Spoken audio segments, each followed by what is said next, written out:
愛的暗號，只因我一對天眼始終帶路，心思精細總有分數，當苦惱冤案總破得到，攀山跳海我都永不卻步，只需要根據感覺他的引導，機警的我總有一套，問誰賣力實力我仍最好，逐步構思我分析圈中哪個可以，然而縱使身體此刻透支，來望我知穿梭空間太過勞儀，讓你知我話是追根究底，一心偵緝到底，絕對機警偵探出位，憑我事實上懷有絕藝，追根究底，始終偵緝到底，撞破艱險的計中計，憑我解開此經的這個謎。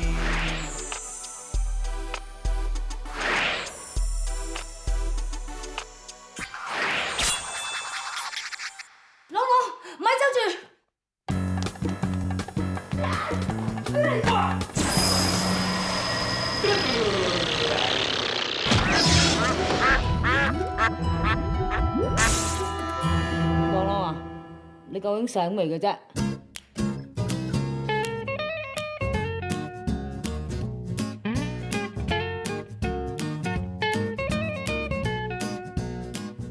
哇！估唔到你人仔細細都幾大力㗎喎！哇！哎呀！做咩無端端放手啊你？你頭先無端端咁大聲嗌，咁我驚我咪鬆手咯。哎呀，唔好鬼理佢有冇嘢啦！你頭先咪閃咗靈，你係咪閃咗靈啊？你點知我有閃靈㗎？你着嗰啲咩衫嚟？唔怕老實同佢講啦嗬，我哋啲衫啊件件都係曲奇嘅。唉，唔怪之我會有閃靈啦！你傻咗咩？着埋啲死人衫？哎呀，朗朗唔怕話你知啦。其實咧，自從曲奇死咗之後啊，呢一度好多古靈精怪嘢發生啊！你好似啱啱咧燒個 fuse 啊！我同沙姨咧就懷疑曲奇嘅死其實另有冤情㗎。燒 fuse 啫嘛，唔好自己嚇自己啦！哎呀，咩自己嚇自己啫？你頭先咪明明閃咗靈啊？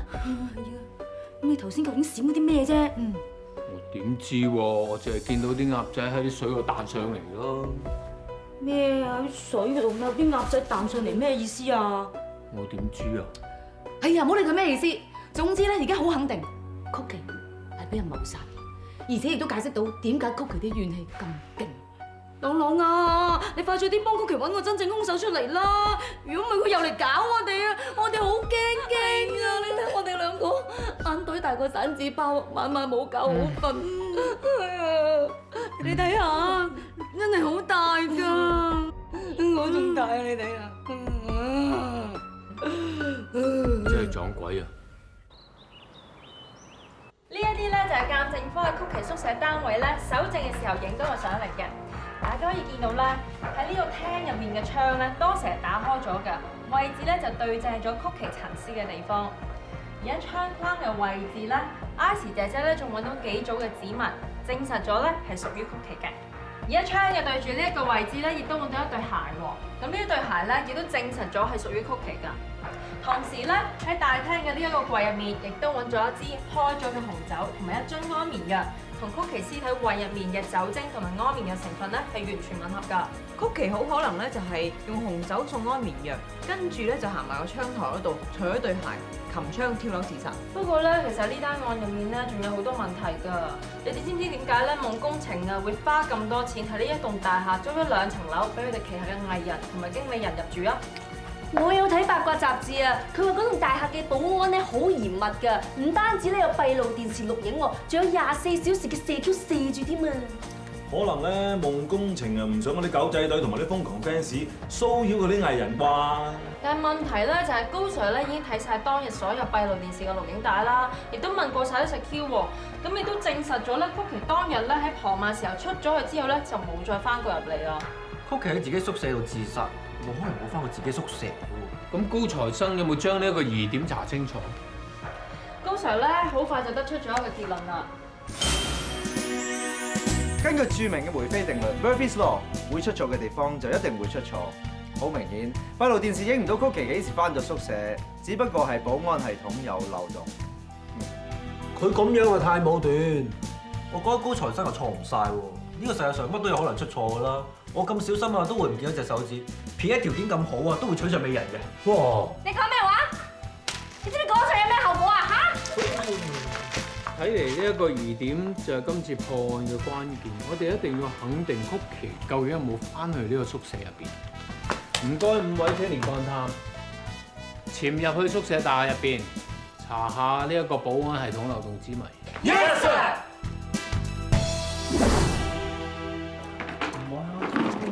喂，係。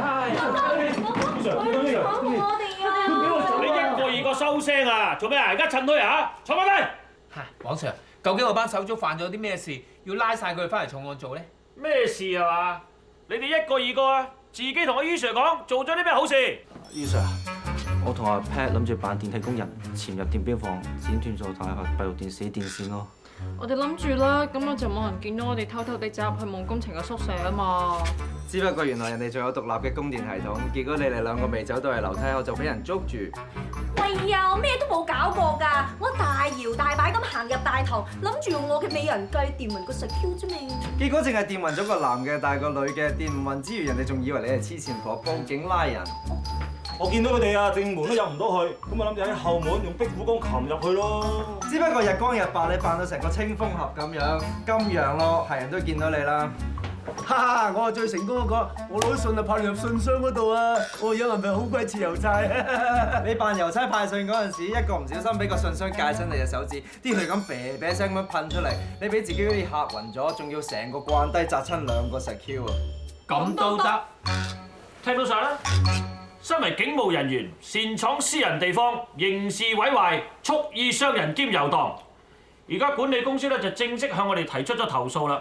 唔該，你兩個教下我應該點做啊？阿黃 Sir 查實咧，佢哋都係為咗查案先咁做嘅啫，咪俾條生路班青年行下咯。唔夠玩咩？查案你查咩案啊？羅 Sir 知唔知㗎？我哋做嘢講個信字嘅，使乜下下同羅 Sir 講啫？嗬。好啊，我份人係最易話為㗎啦。唔該，你哋咧就叫阿羅 Sir 親自過嚟行一轉，同我解釋下，兼且睇下呢隻鑊邊個去孭。如果唔係，我就如實報告上頭。到時你哋一個二個肯定俾人隔扯啊！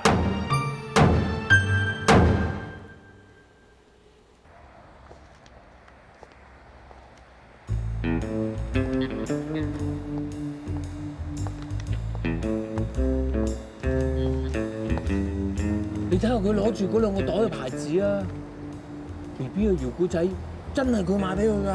係喎，佢唔翻工都嚟買 BB 玩具，咁即係證明佢好錫 BB 啦。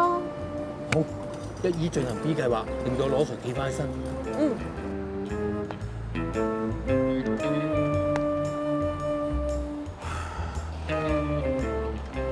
慣咗手勢買嘢俾傻 B，哼，唔買又唔安樂，買嚟做咩？我又唔返 DIE。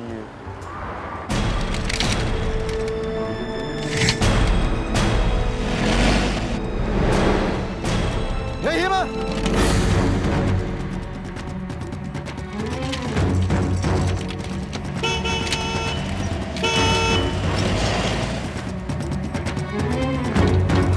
哎呀，冇事啊 ，BB。嚇，隻狗嚟啊！羅 Sir，你好神勇啊！奮不顧身，英勇救狗。果然係警隊之光啊！原來係你兩隻搞鬼啊！媽咪仔，你冇事啊嘛？多謝你啊，好多謝你救翻佢啊，多謝晒。哇，哥好鬼有你啊！咁都救隻狗喎，係咯，你真係好勁啊！羅 Sir，你唔好再匿埋啦，你睇下廣大市民幾需要你。係啊，羅 Sir，以你嘅身手留喺警隊，肯定大有作為。你就咁唔撈啊，簡直係警隊嘅損失啦！你兩隻嘢咁冇口，有咩陰謀啊？羅 Sir 果然英明，冇嘢呃到你嘅。羅 Sir， 你唔知啦，依家 DIE 俾人踩到上心口，等緊你翻去解救喎。阿羅 Sir， 你嚟探我咧，就一個恩都得啦，唔使帶埋咁多手下係嘛？黃 Sir 要我親自上嚟解釋噶嘛，我咪帶埋成班細嘅嚟學下嘢咯。黃 Sir， 你要我解釋啲咩啊？黃 Sir 話我哋闖入私人地方，刑事毀壞、蓄意傷人兼遊蕩。所以佢想知道呢隻鑊究竟邊個孭？係啊，你班細啊，今次搞單咁結嘅嘢，佢哋就話查案需要喎，唔知咪羅 Sir 你批准佢哋咁樣查案㗎啦嚇？阿高 Sir，頭先你去洗手間有冇問準過黃 Sir？梗係冇啦，傻嘅。阿羅 Sir 你唔使岔開話題，你哋查緊咩案啊？要咁查嘅咩嚇？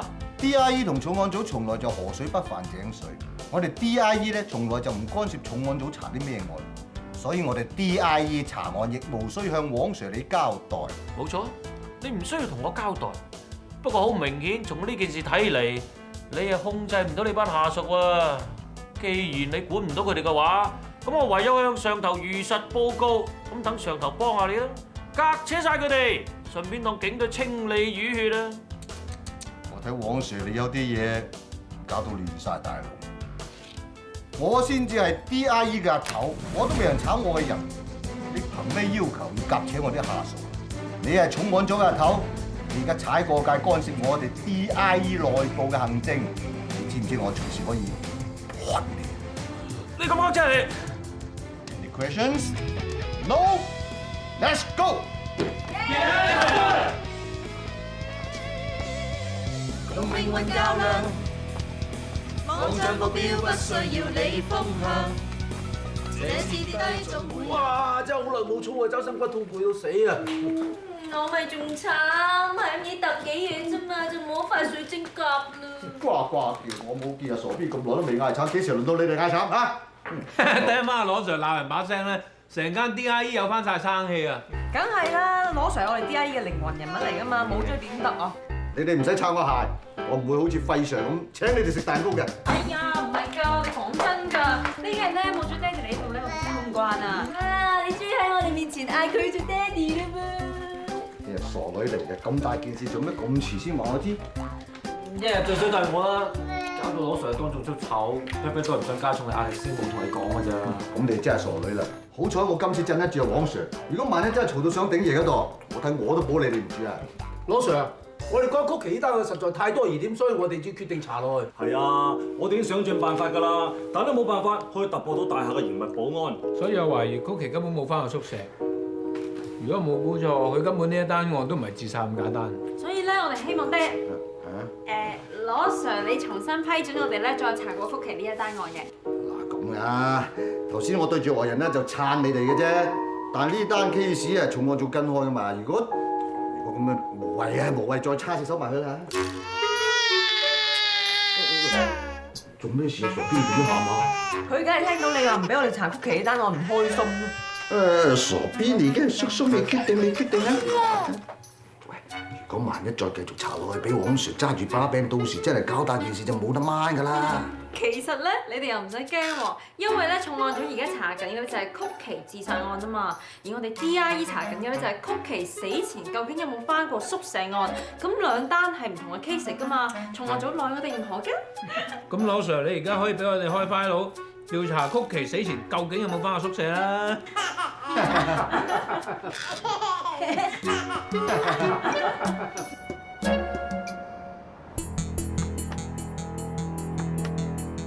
果然有問題，我啲相冇擺錯度啊！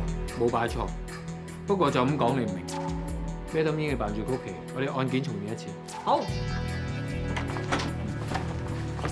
嗰晚曲奇翻到嚟屋企，唔知受咗啲咩刺激，忽然之間好想死。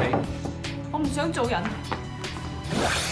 但佢仲未由窗口跳落去喎，佢首先去個酒櫃度攞支紅酒同埋樽安眠藥，佢決定用紅酒嚟去送安眠藥。我唔想做人啊！仲未跳得住，曲奇飲完酒同埋食安眠藥之後，趁住藥力未發作咧，首先擺翻好嗰樽紅酒同埋安眠藥，然後去廚房洗翻乾淨隻杯，再將隻杯放翻好，然後行去窗口度隨行跳樓自殺。咩金英，你係咪覺得有啲唔妥咧？我覺得做咗咁多嘢之後，應該冇咁去跳樓自殺咯。冇錯，仲有啊！當時曲奇呢一心係想跳樓自殺嘅，仲邊有咁好手尾啊？將啲紅酒同安眠藥擺翻好，仲要洗乾淨埋隻杯先得㗎。又抑或佢個人不嬲都咁好手尾嘅咧？係啊，飲酒唔一定要用杯㗎，或者嗰個心情唔好，成支酒懟啦。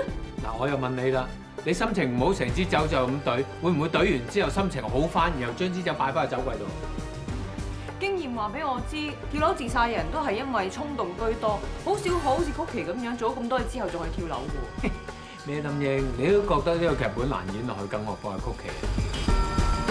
你咪肯定喺案發當晚，曲奇喺傍晚嘅時候離開咗呢座大廈之後，就一直都冇再翻過嚟啊？都係冇咯。嗱，兩位唔好意思，因為我做緊嘢嘅，麻煩你兩位走啦，失陪。羅，喂，喬羅，搞咩啊 ？James Bond，你喺度擔天望地咁，有咩急啊 UFO 啦 ？UFO 堅定流啊？梗係堅㗎啦，就前2日啫嘛。我喺屋企無意間望出窗嘅時候，突然間有條龍飛過，我即刻衝出去睇咩事啦。點知佢走咗。咁你係知係 UFO？我玩 UFO 咁多年，點會唔知啊？好彩俾我有第2次嘅機會見到佢，我仲攞手機拍低咗添啊！唔信你睇下。哦，真係俾你影到喎！冇咁多嘢，嗱聲用藍牙 send 相俾我，等我翻去用電腦慢慢咁分析下。喂，你唔好成日掛住你啲 UFO 咯，我哋仲要查案㗎。案就幾時都有得查啦，但係 UFO 唔係成日都影到㗎。喂，仲嗱聲 send 俾我，拎個電話嚟咧。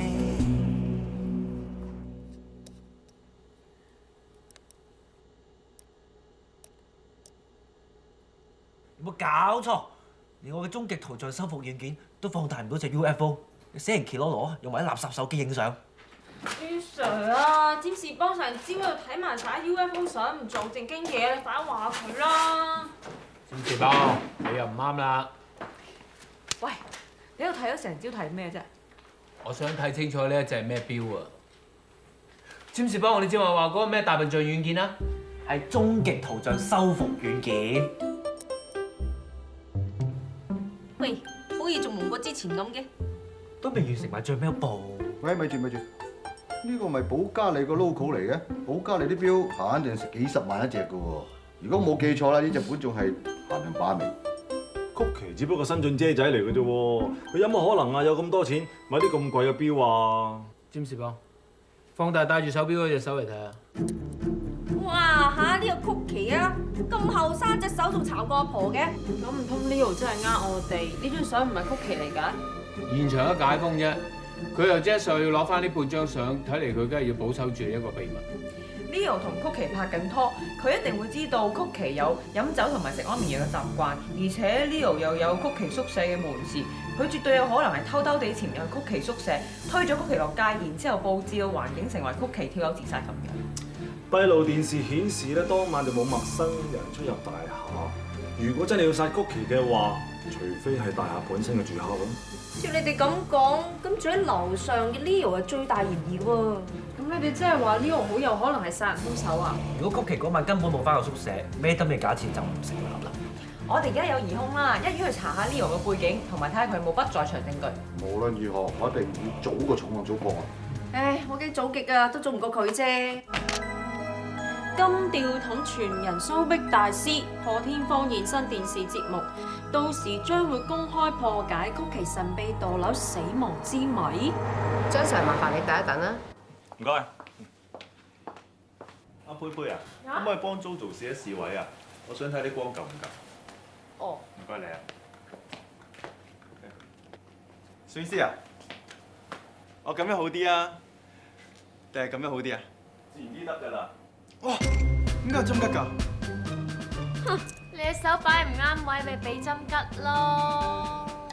唔怕住啦，我想飲嘢，大家隨便嗌啦，要佩佩去買得㗎啦。不過咧，我就飲慣咗隔離街間 cafe 啲咖啡，麻煩你咯喎。唔麻煩。呢位係林嘉熙先生啊？點啊，Sir？冇，今次我嚟啦，就想問下關於阿曲奇墮樓死亡嘅事啊。請問案發當晚，你係做緊乜嘢、搞緊乜嘢、玩緊乜嘢啦嚇？嗰晚我喺自己宿舍瞓覺。咁即係冇不在場嘅證據啦。你咩意思啊？呢啲嘢重案組問過晒咯，你仲想問幾多次啊？咁啊睇你合唔合作啦。如果你個口同個手都唔合作嘅話，我可能要問好多次嘅。好在有第二哥你喺度啫，如果唔係啊，我都唔知點拎翻去啊。嗰個 Leo 啊，簡直就離晒譜啊！幫兇不特止，仲要公報私仇，佢都唔係人嚟噶。你睇到咩？盲都睇到啦，咁樣搏懵法。你幫佢做嘢，你真係小心啲啊！如果唔係啊，你真係分分鐘就蝕底啊！你做咩講到面都紅晒嘅？你緊張我啊？咩緊張你啫？咩面都紅啊！今日回南啊，焗啫嘛！你唔使講大話啦，問心嗰句啊，其實你係咪都有啲中意我嘅啫？貝貝啊，我對你咧真係冇嘢㗎。我知啊，你話順其自然啊嘛，咁咪順其自然咯。其實如果你真係對我一啲 feel 都冇嘅話，咁當初你以為你自己有絕症嗰陣，又驚 hurt 到我，要瞞住我唔俾我知，仲專登揾埋洗衣嚟做擋箭牌，要等我死心啊？你唔使我啦，你要順其自然啊嘛，我唔會逼你。你今日唔認咧，唔緊要，反正我仲後生，大把時間，我知道總有一日你會承認嘅。OK？各位觀眾，麻煩兩位咁 sex 嘅靈幻天使，請出今晚我哋特別嘉賓蘇碧大師。我蘇碧一陣間就會同大家破解曲奇離奇墮樓死亡之謎，千祈唔好行開。哇！做靈異節目啫，使唔使揾兩個女仔着咁少衫跳啲咁嘅舞啊？呢啲監製都離晒譜㗎。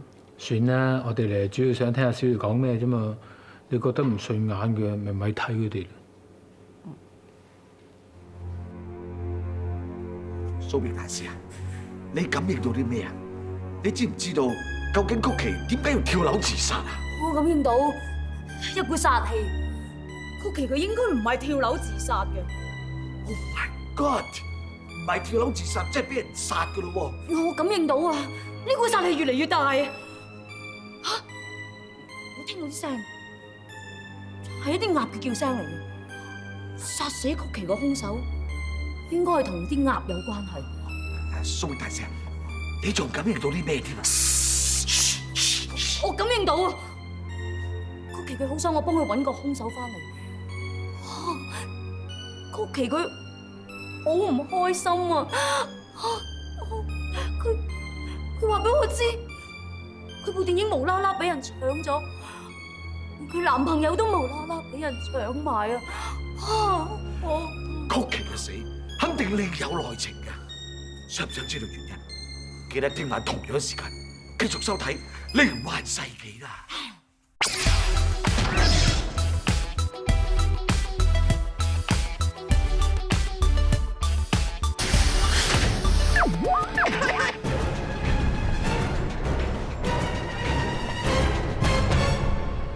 唔該晒，我飲啖水。唔該晒你，唔該晒，唔該晒。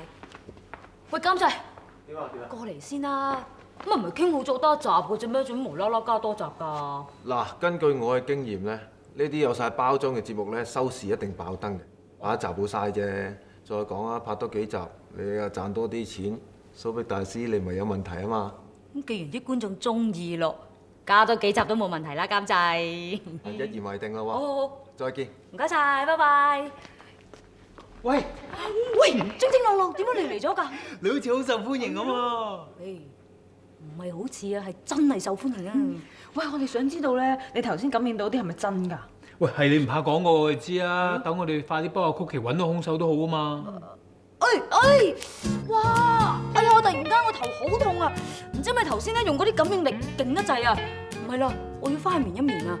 你哋兩個想知道答案？係啊，留意聽日嘅節目啦！拜拜。好重啊！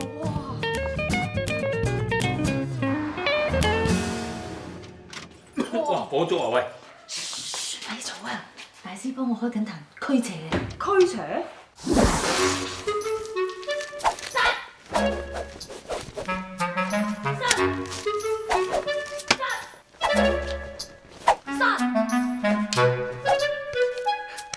茶姨，搞掂啦！啱啱幫你開壇作完法，應該啲衰氣冇晒㗎啦。少少意思啊！唔好咁客氣啊！辛苦晒啊！多謝多謝多謝，辛苦晒。我客氣啦。連道士你都做埋，咁真係多才多藝啊嚇！咁啲客人叫到嘅，我哋願意提供多元化嘅服務嘅。係喎，晶晶，如果你有朋友介紹嘅，計個8折俾佢係點話啊？阿茶姨，無端端做咩要驅邪啊你？都唔知係咪衰開有條路啊！嗰頭曲奇俾人殺咗咧，轉個頭 Leo 就俾你哋懷疑係殺人兇手。我手下嗰啲 artist 啊，個個都出晒事，咁咪諗住揾阿小魚咁撞下法咁咯。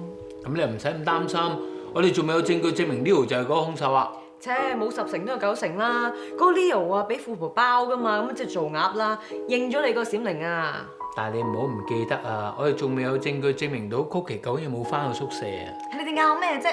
有小儀喺度，點解唔問阿小儀咧？喂，係啊，小儀，你有冇收到曲奇 send 俾你信息，話 Leo 就係嗰個兇手啊？我就暫時收嗰啲信息，其實係幾混亂下㗎。我係需要組織一下，你俾啲時間我。咁你睇多啲八卦雜誌，可能啲信息冇咁混亂咧。咁睇下無妨嘅。唔係啊嘛，為咗睇一睇最曲奇嗰啲廣告嘅咁邪嘅。呢對鞋咁熟口面。呢對鞋咪就係曲奇跳樓之前留低喺窗前面嗰對鞋嚟嘅咯。哦，呢個牌子嘅女裝鞋咧，前嗰排就出咗一個叫做星星、月亮、太陽嘅 collection， 就揾咗阿曲奇做代言人咯。所以曲奇有成3對㗎。原來佢有齊呢3對鞋嘅。占士哥，你開你個大笨象軟件，將曲奇着嗰對鞋編出嚟睇下。都係終極圖像修復軟件咯。哦，嚟啊 ！Bingo！ 哇，朗哥你咁興奮嘅，唔通對鞋有啲咩問題？等陣你就知，將對鞋編出嚟啊！嗱，呢一張咧就係 Icy 姐姐喺兇案現場影到嗰對鞋嘅相，而呢一張咧就係占士幫姐話用大笨象軟件編出嚟嘅，係曲奇着住佢離開兇案現場嗰對鞋。你哋睇下兩對鞋有咩分別？我知。嗱，曲奇咧着住離開宿舍嗰對鞋咧就係星星圖案嘅。而佢咧喺案發現場，亦即係自殺之前着嗰對咧，就係太陽圖案嘅。咁即係照你哋咁樣講，佢出街嘅時候就着住呢一對鞋，翻到屋企咧就換過另外一對鞋跳樓自殺咯喎。有好多人有咁嘅習慣都唔出奇嘅，尤其是靚女中意貪靚啊。唔係啊嘛，好似我咁靚咁貪靚啊，都唔會特登換嗰對鞋啊，走去跳樓啦。況且對鞋都未着過嘅。喂，會唔會係兇手咧推咗曲奇落街，於是咧佢係想佈置成個環境咧係曲奇自己跳樓自殺，放錯咗第2對鞋咧？係唔係去現場睇多次咪知咧？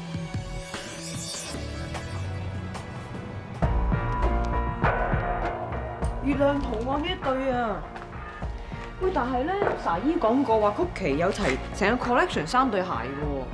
咁月亮圖案呢一對喺度，星星圖案嗰對咧？你咁都諗唔到？嗱，細心啲諗下，月亮圖案嗰對鞋喺呢一度，喺案發現場太陽圖案嗰對鞋咧就俾鑑證科攞咗翻去化驗。而星星圖案嗰對鞋咧就唔見咗，再加上宿舍閉路電視影唔到曲奇有翻過嚟，咁唯一嘅合理解釋咧就係咁即係話曲奇冇翻過嚟宿舍，曲奇唔喺宿舍度遇害，喺出邊俾人殺死啊？冇錯，只係兇手用咗一個巧妙嘅方法，將曲奇運翻嚟到宿舍扮成跳樓自殺。咪住，如果曲奇唔喺宿舍度遇害，而閉路電視又影唔到 Leo 出過去。咁即係話兇手唔係 Leo 啦，咁兇手係邊個？睇嚟我哋都要諗得通，究竟個兇手點樣將曲奇運翻嚟到宿舍扮成跳樓自殺至得？如果唔係，我哋都好難知道個兇手會係邊個。邊個？咩事啊？我見到好似話門口有人經過。冇嘢啊，實 Q 巡樓啫。睇下。冇人啊！哎呀！曲奇對鞋。曲奇對鞋唔見咗嘅，啲星星冇晒，太陽好猛啊！外邊好凍，我想翻宿舍，俾佢翻宿舍啦！唔好殺佢，唔好殺佢，唔好啊！想知道發展係點？記得聽晚同樣時間繼續收睇《靈幻世紀》啦。小儀啊，究竟邊個殺人兇手啫？你話俾我哋聽先啦！天機不可以泄漏，我今次咧就係幫死者昭雪沉冤噶嘛，一定要依照佢嘅意願去做嘢噶，所以而家未係時候講個真相出嚟。你都係留翻聽日去睇。喂，有冇搞錯？呢個時候壞機？喂，呢個睇下部機先啦，快啲啊，快啲啦！喂，耷低個頭做咩啫？唔舒服啊？邊個講我啲嘢出嚟？唔好玩啊！好核突啊你個樣，快啲同我整一部機先啦！我咪知道我係曲奇，係咪你？要講出嚟！唔係我，佢係你！呢個狗仔又知唔係我啊！對唔住啊！我都為咗揾食㗎咋，先亂咁講嘢㗎咋，我唔係有心得罪你㗎，曲奇大人。你終於都肯講啦咩？你都呃得你透啦！你根本就唔係小儀。你個死嘢啊！你頭先扮嘢㗎咋？周響啊咪嚇死我啦！我一直都當佢係小儀，我以為我會撞翻我個好朋友，原來你揾個國橋呃我。朗朗，你講乜嘢啊？我咪小儀咯。頭先做咩啫？你咁嬲嘅喂！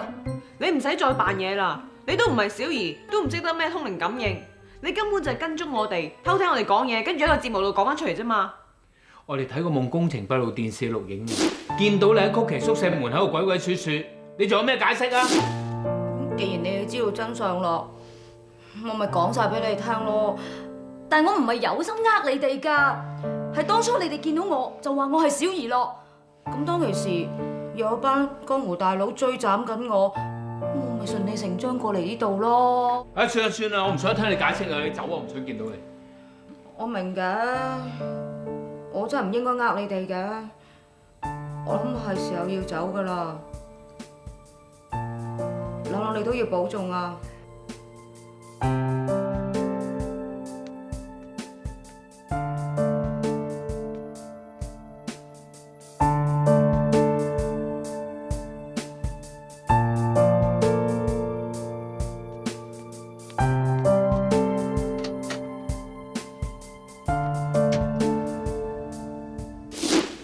我都係時候要走㗎啦。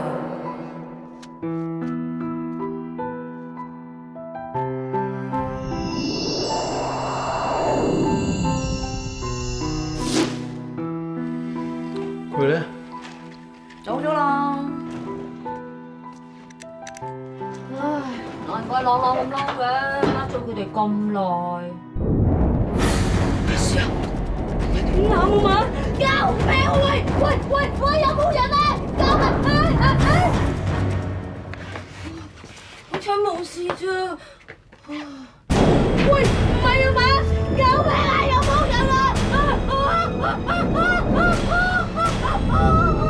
喂，救命！救命！有冇人啊？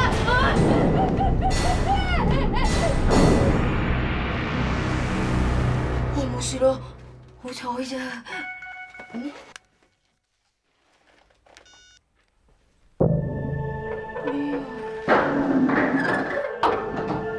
唔關我事㗎，唔好搞我啊！真係唔關我事，唔關我事㗎，唔好搞我啊！救命啊！蘇冰，你冇事啊？朗朗，救我啊！我唔想死啊！救我！再亂講，下面見。正話問個管理員啦，佢話因為部 lift 燒咗 fuse，所以先揾 lift 嘅啫。邊有咁巧啊？一定係我上電視亂咁講嘢，激嬲咗曲奇，所以佢嚟找我晦氣啊！你哋一定要幫我啊！想我哋幫你都得，你坦坦白白話俾我哋聽，你究竟係咩人？點解要呃我哋？講，蘇冰真係我真名嚟㗎。我屋企幾代咧都係鑽研風水術數嘅。我爸爸啊，佢就係咧名聞省港澳嘅金吊桶啦。不過係我自己嘅唔好啫嘛，我年青學懶，所以連佢半成本事都學唔到。咁佢死咗之後，我咪靠呃騙，周圍呃人啲錢咯。咁啱咪遇咗一個江湖大佬，佢真係誤信咗我，走去炒窿股票咯。咁我嚟找我晦氣咯。哦，嗰日我哋見到你，原來你俾人追斬緊㗎。咁你哋一見到我就當正我係小儀咯。咁我咪食住上話我自己係小儀，諗住嚟你哋呢度避下風頭咁啫嘛。喂，咁你平時教我吹雞避凶同埋上電視講嗰啲嘢，全部都係假㗎？唔係啊，我教你嗰啲嘢咧，全部都依書直說㗎，假唔晒㗎。不過靈唔靈就唔知啦。但係我上電視嗰啲通靈感應咧，我都係因為睇先份上司做嘅啫，我唔係有心呃人㗎。你哋一定要幫我啊！咁你又唔使驚，你都唔識通靈嘅，啲鬼得閒搞你咩？如果佢真係鬼啊，撲出嚟攆你咪得咯，使乜 send 短信咁麻煩啫？你嘅意思係話 send 短信嗰個係人嚟嘅？如果我冇估錯咧，佢應該喺節目嗰度講中咗真相，個兇手最出嚟揾佢嗰陣。死啦！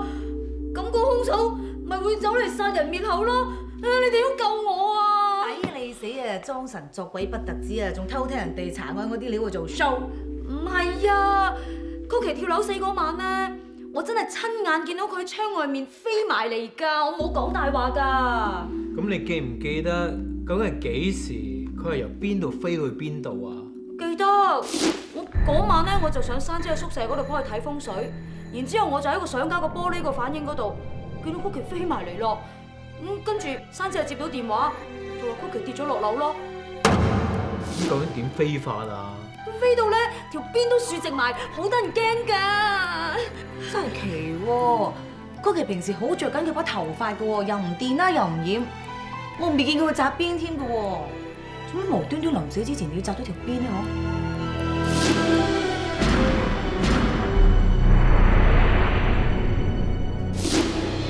無端端紮咗條辮，我知道兇手點樣將曲奇運翻去宿舍啦。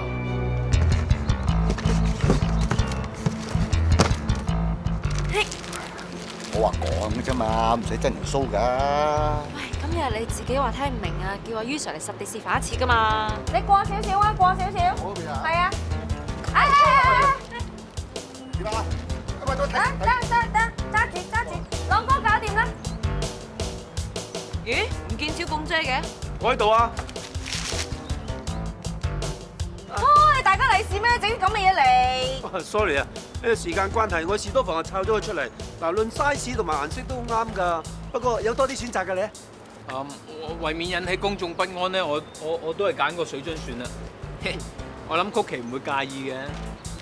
嗱，曲奇一路都冇返過夢工程嘅宿舍，兇手又點樣可以整到曲奇係由夢工程個宿舍窗口度跳樓自殺嘅咧？關鍵就係喺佢無啦啦紮喺嗰條邊上面。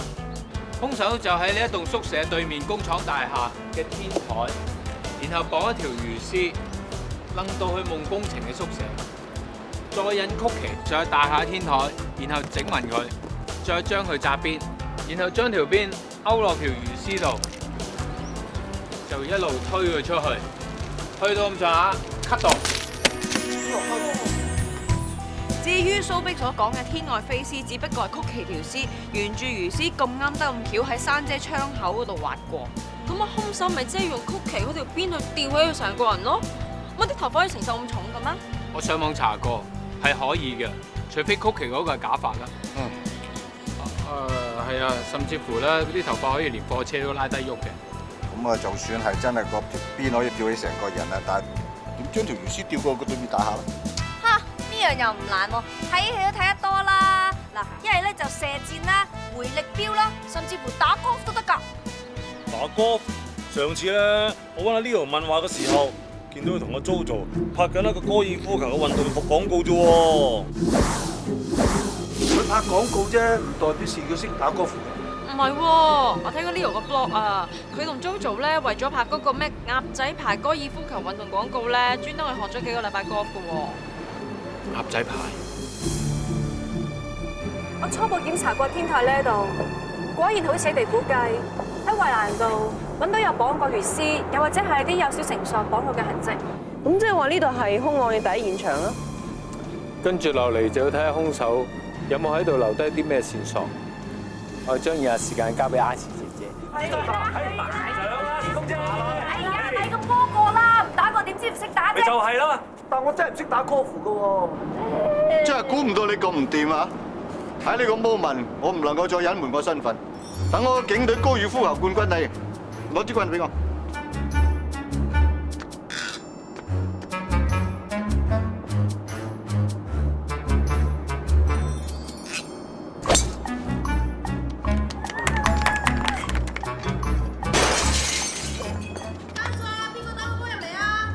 冇得，你生得高。你係平時有冇查案㗎？怪之投訴幫我邊咁唔得閒啦。一時失手啫。喂，如果兇手試嗰時失手俾人發現咗唔得噶嘛，咁佢咁樣做都冇好大嘅險啫。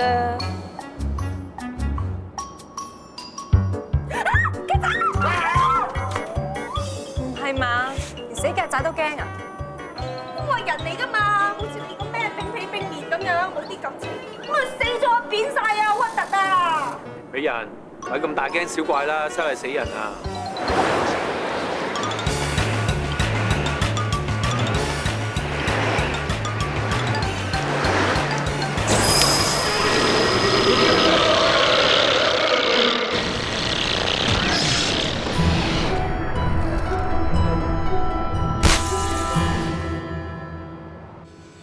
曲奇都死咗咁耐啦，個大師死都唔肯放過佢，係都要揾佢嚟揾錢宣傳，真係冇道德啊！做啦，認到啊！曲奇佢上咗個大廈嘅天台，天台上面拉咗一條繩，啊唔係，係條魚絲嚟嘅，有人幫曲奇紮起咗條辮，幫佢紮辮嗰個就係殺死曲奇個兇手啊！嗰個兇手擰緊面過嚟啊！佢就係各位觀眾，睇嚟蘇碧大師好快就會見到兇手個樣啊！可惜佢已經用盡晒一切嘅感應力，我哋俾佢唞唞，下一集翻嚟佢就會話俾大家聽，殺死曲奇真正嘅兇手究竟係邊個？記得留意收睇。